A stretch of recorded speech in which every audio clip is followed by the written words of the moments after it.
अस्सलाम वालेकुम दोस्तों, क्या हाल है? ठीक हो? उम्मीद है अल्लाह के फजल से ठीक ठाक होंगे। दोस्तों, मैं हूं डॉक्टर खालिद जुइया, आप देख रहे हैं हेल्दी लाइफ चैनल। दोस्तों, आज की जो मुफीद टिप या टोटका आपकी खिदमत में पेश करने जा रहा हूं वो है लोगों के मुख्तलिफ चेहरों पे दाने, झुर्रियाँ, दाग धब्बे निकल आते हैं। काफ़ी इलाज करा करा के लोग थक जाते हैं। तो उसका मैं आपको एक आसान सा सिंपल सा हल बताऊंगा। वीडियो को आखिर तक देखिएगा, आपको नफ़ा होगा।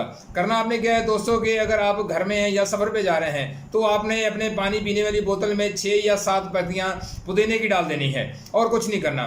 तो आप जब भी पानी पिए उस जो बोतल आपने रखी होगी पुदीने वाली पत्तियों वाली, तो उसमें से आपने जब भी पानी पीना उस बोतल से पानी पिए। अगर आप सफ़र पे हैं, घर में हैं, जहाँ भी हैं, वो पानी आप इस्तेमाल करें। इंशाल्लाह एक हफ़्ता करने से आपकी स्किन अंदर से हेल्दी होगी और आपके तमाम चेहरे पे जो फालतू बाल, दाने, झुर्रियाँ, जो भी चीज़ है चेहरे के हवाले से, क्योंकि चेहरा इंसान की शनाख्त है। अगर चेहरा ठीक है तो इंसान दूर से अच्छा महसूस होता है। तो आप ये टोटका इस्तेमाल करें।